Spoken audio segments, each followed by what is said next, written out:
Suara pintu mobil dibanting keras bergema di halaman rumah besar itu, membuat burung-burung beterbangan dari pohon mangga di depan. Aisyah melangkah keluar dari mobil mewahnya, mata tajamnya menyapu wajah-wajah keluarga yang membeku di teras, seolah melihat hantu dari masa lalu. "Aku kembali," katanya dingin, suaranya menusuk seperti pisau, dan saat itu juga, rahasia keluarga yang selama 10 tahun disembunyikan mulai retak, mengancam menghancurkan segalanya yang mereka bangun. Aisyah berdiri di sana, tubuhnya ramping dibalut gaun hitam sederhana tapi mahal, rambut panjangnya bergelombang jatuh ke bahu.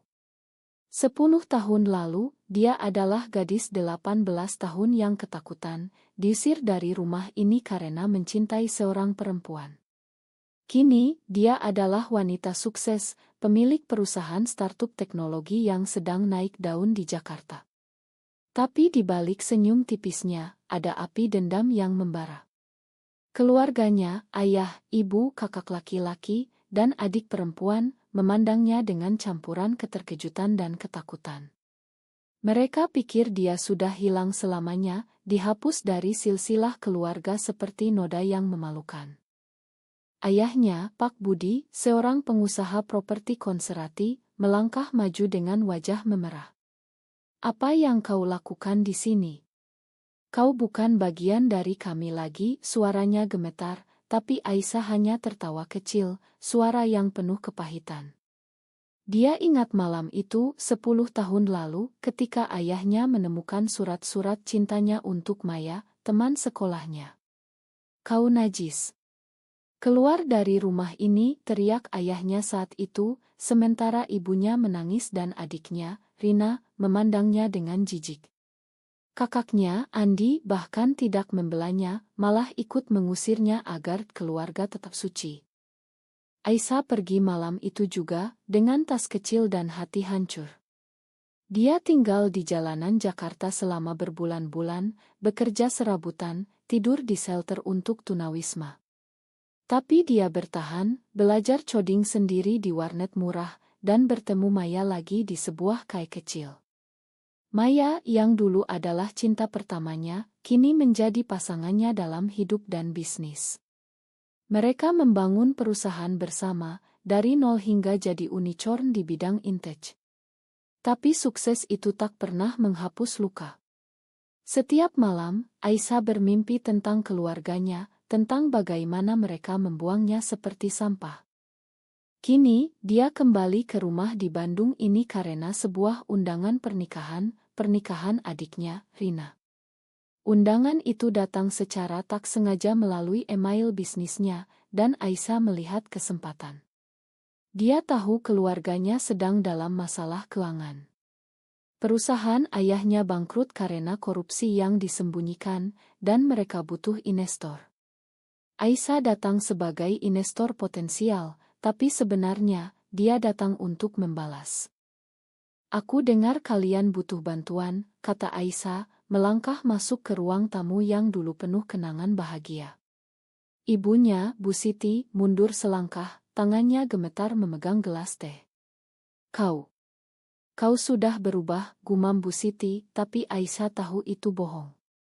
Mereka tak pernah peduli apakah dia berubah atau tidak, bagi mereka, orientasi seksualnya adalah dosa abadi. Mereka duduk di meja makan, suasana tegang seperti sebelum badai. Andi, kakaknya yang kini jadi wakil ayah di perusahaan, memandang Aisyah dengan curiga. "Kau datang untuk apa sebenarnya? Uang? Atau mau mengacaukan pernikahan Rina?" tanyanya langsung. Aisyah tersenyum, mengeluarkan map proposal dari tasnya. "Aku datang untuk berinvestasi. Tapi dengan syarat. Syarat itu adalah pengakuan, mereka harus mengakui kesalahan masa lalu, dan menerima hubungannya dengan Maya." Diskusi berlangsung panas. Pak Budi menolak mentah-mentah. "Kau masih seperti dulu. Kau pikir uang bisa beli pengampunan? Kau sudah mati bagi kami," teriaknya. Aisyah merasa sakit hati, tapi dia tak menunjukkannya. Sebaliknya, dia mulai menceritakan rahasia yang dia ketahui tentang korupsi ayahnya yang melibatkan pejabat lokal, yang bisa membuatnya dipenjara. Bagaimana dia tahu? Maya dengan jaringan bisnisnya telah menggali informasi itu. Malam itu, Aisyah tinggal di hotel terdekat, menelepon Maya. Mereka masih sama, sayang. Tapi aku tak akan mundur. Maya di ujung telepon, suaranya lembut tapi tegas. Hati-hati, Aisyah. Dendam bisa menghancurkanmu juga. Tapi Aisyah tak mendengar. Dia terlalu fokus pada rencananya. Keesokan harinya, dia bertemu Rina secara pribadi di sebuah kai. Rina yang dulu kecil dan polos, kini wanita 25 tahun yang akan menikah. Kenapa kau kembali sekarang? Aku tak ingin drama di hari bahagiaku, kata Rina ketus. Aisyah memandang adiknya, melihat bayangan dirinya sendiri. Karena kau harus tahu kebenaran. Ayah kita bukan pahlawan seperti yang kau pikir. Dia mulai menceritakan bagaimana ayah mereka tidak hanya mengusirnya, tapi juga menyembunyikan warisan dari kakek yang seharusnya milik Aisyah. Rina terkejut, tapi denial. Kau bohong. Kau hanya iri. Tapi benih keraguan sudah ditanam. Aisyah pergi, meninggalkan Rina dengan pikiran yang bergejolak. Di rumah, Rina bertengkar dengan ayahnya, menuntut kebenaran. Pak Budi marah besar, tapi rahasia mulai bocor. Aisyah tahu ini baru permulaan. Dia akan membuat mereka merasakan apa yang dia rasakan, ditinggalkan, dihakimi, dan hancur. Tapi di balik itu, ada keraguan kecil di hatinya, apakah balas dendam ini benar-benar akan menyembuhkan lukanya. Hari-hari berikutnya, ketegangan di rumah keluarga Aisyah semakin memuncak. Pak Budi memanggil rapat keluarga darurat, melarang siapapun bicara dengan Aisyah. Dia racun. Dia mau menghancurkan kita, katanya, suaranya parau karena marah dan takut. Bu Siti hanya bisa menangis, mengenang putrinya yang dulu begitu ceria, sebelum semuanya berubah. Andi, yang paling pragmatis, mengusulkan untuk menerima investasi Aisyah tapi tanpa syarat emosional. Uang dulu, urusan lain belakangan, katanya. Tapi Aisyah tak memberi mereka pilihan mudah. Dia mengirim email berisi bukti korupsi ke Andi, membuat kakaknya panik. Andi bertemu Aisyah di sebuah restoran mewah di pusat kota Bandung. Kau mau apa sebenarnya? Uang warisan? Atau mau kami minta maaf di depan umum, tanya Andi, matanya penuh kebencian. Aisyah menatapnya dingin. Aku mau kalian rasakan apa yang aku rasakan. Dihakimi karena siapa aku. Ditinggalkan tanpa apa-apa. Andi tertawa sinis. Kau yang salah. Di masyarakat kita, hal seperti itu tak diterima. Kau bikin malu keluarga. Kata-kata itu menusuk Aisyah, mengingatkannya pada debat panas 10 tahun lalu. Saat itu, Andilah yang pertama kali melaporkan hubungannya dengan Maya ke ayah. Aku lakukan untuk kebaikanmu, klaim Andi dulu. Kini, Aisyah balas, kebaikan. Kau hanya takut warisan terbagi. Andi diam, tapi di matanya ada kilatan penyesalan. Sementara itu, Maya tiba di Bandung untuk mendukung Aisyah. Mereka bertemu di hotel, Maya memeluk Aisyah erat. Aku khawatir padamu. Ini bukan jalan yang benar, bisik Maya. Maya yang berasal dari keluarga lebih liberal di Jakarta, tak pernah mengalami penolakan seperti Aisyah. Hubungan mereka dimulai di SMA, penuh rahasia dan kegembiraan remaja. Tapi ketika ketahuan, Maya juga menderita, orang tuanya memindahkannya sekolah, tapi setidaknya tak mengusirnya. Aku harus lakukan ini, Maya. Untuk kita, jawab Aisyah, meski hatinya goyah. Malam itu mereka berbicara panjang tentang masa lalu. Maya menceritakan bagaimana dia mencari Aisyah selama bertahun-tahun hingga bertemu lagi di acara Techconerengce. Kita sudah bangun hidup baru. Kenapa risikokan semuanya untuk dendam? Tanya Maya. Aisyah tak jawab, tapi dalam hati, dia tahu Maya benar. Tapi luka terlalu dalam.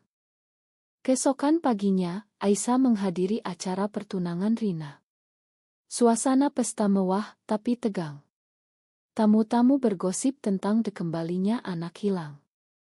Pak Budi mencoba tampil tenang, tapi ketika Aisyah datang dengan Maya di sisinya, ruangan jadi sunyi. Ini Maya, pasanganku, perkenalkan Aisyah lantang. Reaksi bervariasi, ada yang tersenyum simpati, ada yang memalingkan muka. Rina mendekat, wajahnya pucat. Kau bawa dia ke sini. Kau mau apa? Bisiknya marah. Aisyah balas, aku mau kau lihat bahwa cinta seperti ini normal. Bukan dosa. Rina mundur, tapi calon suaminya, seorang dokter muda bernama Tony, malah mendekat. Aku dukung kalian, katanya pelan. Ternyata Tony punya saudara yang gay, dan dia paham perjuangan itu. Tapi Pak Budi tak tahan. Dia menarik Aisyah ke samping. Keluar. Jangan rusak hari Rina, teriaknya. Aisyah tak bergeming. Atau apa? Kau mau usir aku lagi? Kali ini aku yang pegang kendali. Dia tunjukkan email yang siap dikirim ke polisi tentang korupsi. Pak Budi mundur, wajahnya pucat. Malam itu keluarga bertengkar hebat. Bu Siti akhirnya bicara, mungkin kita salah dulu. Dia anak kita. Tapi Pak Budi marah, tidak. Di agama kita, itu haram. Andi ikut campur, kita butuh uangnya. Kita bisa pura-pura. Rina menangis, bingung antara loyalitas keluarga dan keraguan baru. Aisyah, di hotel, merasa menang tapi hampa. Maya memeluknya.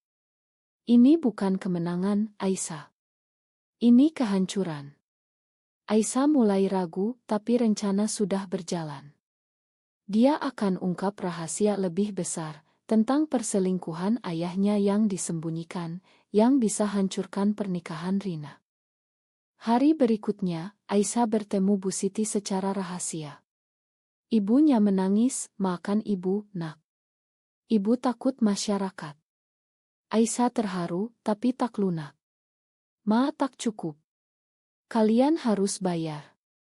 Bu Siti cerita tentang tekanan dari keluarga besar, bagaimana mereka diancam dicabut dari warisan jika tak usir Aisyah. Itu buat Aisyah paham, tapi tak hilangkan dendam. Konflik semakin dalam. Andi mencoba sabotase, menghubungi kompetitor Aisyah untuk bocorkan ino bisnis. Tapi Maya tangkap basah, dan balas dengan ancaman hukum. Kau salah pilih musuh, kata Maya pada Andi. Aisyah merasa kuat dengan Maya di sisi, tapi juga takut kehilangan. Apa aku jadi monster seperti mereka, tanyanya pada Maya. Maya jawab, belum, tapi hampir. Pernikahan Rina semakin dekat, tapi rumah keluarga seperti medan perang. Pak Budi jatuh sakit karena stres, tekanan darahnya naik. Dokter bilang itu karena konflik keluarga. Bu Siti merawatnya sambil berdoa agar semuanya selesai. Tuhan, ampuni kami, gumamnya. Tapi Aisyah tak berhenti. Dia kirim bukti perselingkuhan ayahnya ke Rina, foto lama yang didapat dari detektif swasta. Rina shock berat. Dia konfrontasi ayahnya di kamar rumah sakit. Benarkah? Kau selingkuh dengan sekretarismu, tanya Rina menangis. Pak Budi denial dulu, tapi akhirnya mengaku. Itu masa lalu. Ibumu sudah makan. Tapi Rina marah, dan kau hakimi Kak Aisyah karena cinta beda. Kau mau naik. Untuk pertama kali, Rina bela Aisyah. Ini buat keluarga pecah. Andi salahkan Aisyah, kau yang bikin ini semua. Dia coba hubungi Aisyah untuk negosiasi. Mereka bertemu di taman kota, angin sepoi meniup daun.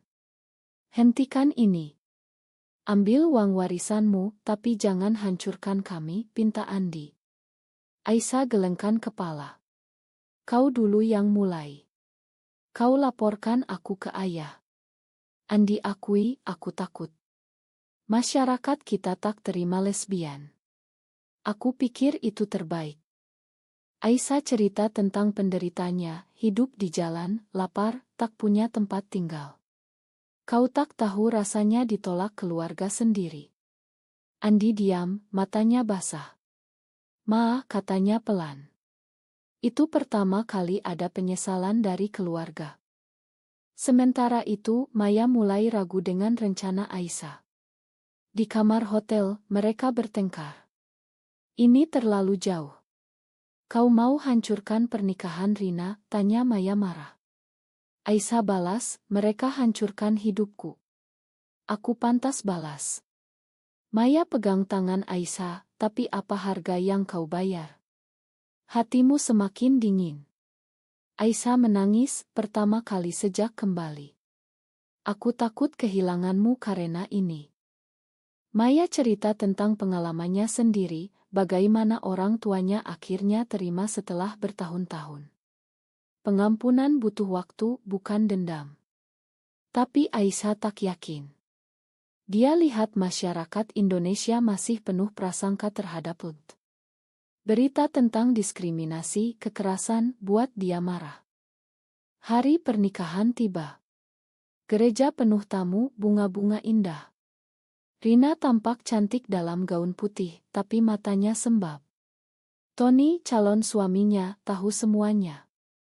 Aku tetap mau nikah, tapi kau harus putuskan soal keluargamu, katanya pada Rina.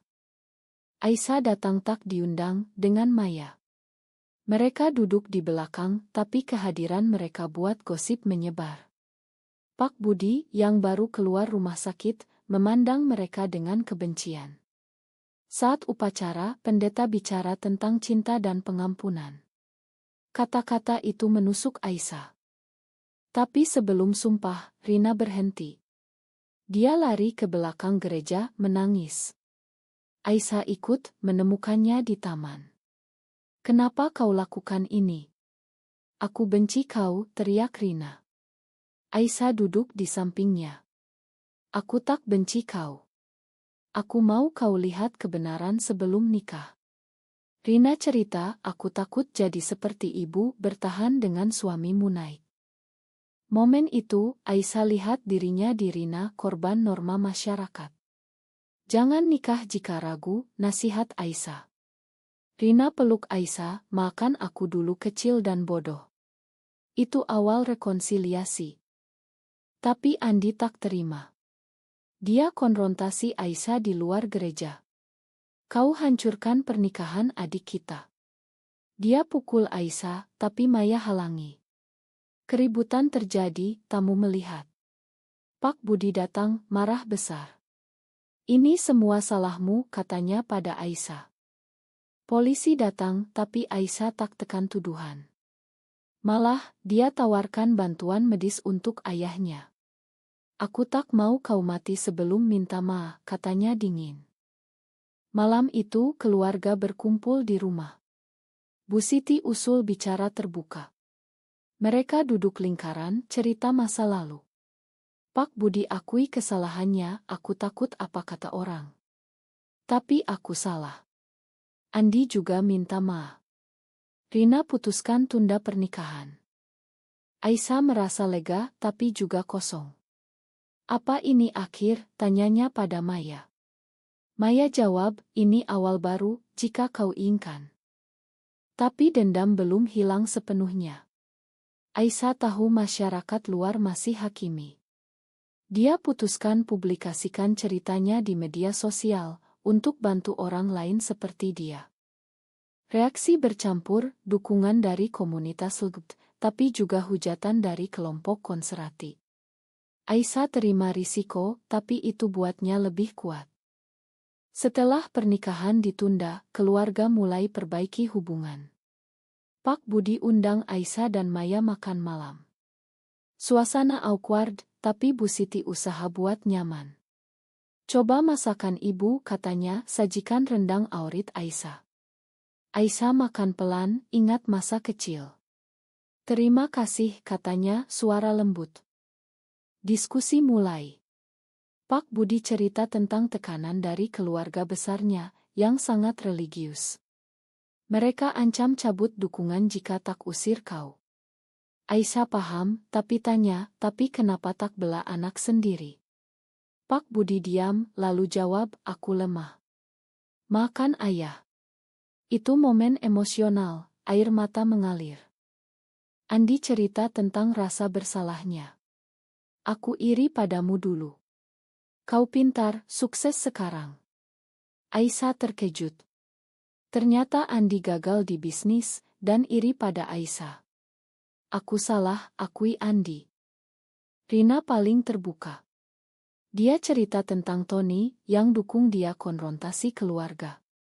Dia bilang cinta tak pandang gender. Rina mulai terima Aisyah dan Maya sebagai pasangan. Maya ikut bicara, cerita tentang perjuangan mereka. Kami bangun bisnis bersama, tapi selalu ada diskriminasi. Investor tolak karena kami lesbian. Itu buka mata keluarga tentang realita masyarakat Indonesia. Undang-undang tak lindungi LGBT, dan kekerasan sering terjadi. Malam itu mereka sepakat mulai baru. Aisyah tarik ancaman korupsi, tapi tetap investasi di perusahaan ayahnya dengan syarat etis. Tak ada lagi korupsi, katanya tegas. Tapi tak semuanya mulus. Keluarga besar tahu tentang kembalinya Aisyah dan marah. Paman Aisyah hubungi Pak Budi, kau terima dia kembali. Kau gila. Pak Budi bela, dia anakku. Itu pertama kali ayahnya bela dia. Aisyah dan Maya kembali ke Jakarta, tapi tetap kontak. Aisyah mulai terapi untuk atasi trauma. Aku tak mau dendam kuasai hidupku, katanya pada Maya. Beberapa bulan kemudian, Rina nikah dengan Tony dalam acara kecil. Aisyah jadi saksi, Maya di sampingnya. Suasana bahagia, tapi Aisyah lihat tatapan aneh dari beberapa tamu, prasangka masih ada. Setelah itu, Aisyah terlibat dalam advokasi LGBT. Dia bicara di seminar, cerita pengalamannya. Masyarakat harus berubah, katanya. Tapi itu buat ancaman datang, email HT, bahkan ancaman isik. Satu malam, mobil Aisyah dirusak. Maya panik, hentikan ini. Tapi Aisyah tegas, aku tak mundur. Ini untuk kita, untuk orang lain. Konflik baru muncul ketika Andi tergoda balik ke jalan lama. Dia coba korupsi lagi untuk selamatkan perusahaan. Aisyah tahu dan konfrontasi. Kau janji berubah, marah Aisyah. Andi akui, aku takut bangkrut. Aisyah bantu, tapi dengan syarat Andi ikut advokasi. Ini buat Aisyah sadar, perubahan tak instan. Keluarganya berubah pelan, tapi masyarakat lebih sulit. Maya usul liburan ke Bali untuk relaks. Di sana mereka jalan di pantai, pegang tangan tanpa takut. Ini yang aku impikan, kata Aisyah. Maya cium pipinya, kita pantas bahagia. Tapi di Bali, mereka ketemu aktivis lokal, cerita tentang perjuangan di daerah konservasi. Itu ingatkan Aisyah pada akar masalah, norma sosial yang kaku. Kembali ke Jakarta, Aisyah terima undangan wawancara, dia cerita semuanya, termasuk balas dendamnya. Aku salah pakai dendam, tapi itu bukan jalan pengampunan. Wawancara viral, buat debat nasional tentang hak LGBT. Reaksi positif dari anak muda, tapi negatif dari kelompok religius. Pak Budi dukung publik, aku bangga pada anakku. Itu buat Aisyah menangis bahagia. Tapi ada pengkhianatan. Seorang sepupu bocorkan ino bisnis Aisyah ke kompetitor. Aisyah tahu itu balasan dari keluarga besar. Mereka tak terima, kata Andi. Aisyah hadapi, tapi kali ini tanpa dendam. Dia ajak dialog, tapi ditolak. Kau najis, kata pamannya. Ini buat Aisyah lebih kuat. Dia fokus pada bisnis dan hubungan dengan Maya. Mereka rencana adopsi anak, meski sulit di Indonesia. Suatu hari, Bu Siti datang ke Jakarta. Ibu mau tinggal sebentar, katanya. Mereka bicara panjang perbaiki hubungan ibu anak. Aisyah merasa lengkap, tapi tahu perjuangan belum selesai. Tahun berganti, Aisyah dan keluarganya semakin dekat. Pak Budi pensiun, serahkan perusahaan ke Andi dan Aisyah. Mereka kerjasama buat perusahaan lebih inklusi, kebijakan anti-diskriminasi. Rina dan Tony punya anak, dan Aisyah jadi tante yang sayang. Tapi masyarakat masih tantang. Aisyah terima penghargaan sebagai pengusaha wanita, tapi di acara itu ada demo anti-LGBT. Pulang ke neraka, teriak demonstran. Aisyah bicara di podium, cinta adalah hak semua orang. Jangan hakimi. Maya selalu di sisi, dukung Aisyah. Hubungan mereka semakin dalam, penuh pengertian. Kau pahlawanku, kata Maya. Aisyah jawab, kau alasan aku bertahan. Satu hari, Aisyah dapat surat dari keluarga besar, undangan rekonsiliasi. Tapi itu jebakan. Di pertemuan, mereka hakimi lagi. Kau pengaruh buruk, kata paman. Aisyah balas tenang, aku hidupku sendiri. Dia pergi, tapi itu buat Pak Budi putus hubungan dengan saudaranya. Ini akhir dari dendam lama. Aisyah sadar, balas dendam tak sembuhkan, tapi pengampunan ya. Dia tulis buku tentang pengalamannya, jadi bestseller. Banyak orang hubungi dia, cerita-cerita mirip. Di akhir buku, Aisyah tulis, apakah keluarga pantas dimakan setelah menyakiti? Atau balas dendam adalah hak? Kini, Aisyah hidup bahagia dengan Maya, keluarga, dan misi sosialnya. Tapi pertanyaan itu tetap, apakah pengampunan selalu benar, atau kadang dendam perlu untuk keadilan? Apakah balas dendam pernah dibenarkan ketika masyarakat dan keluarga menekan identitas seseorang, atau pengampunan adalah satu-satunya jalan menuju kedamaian sejati?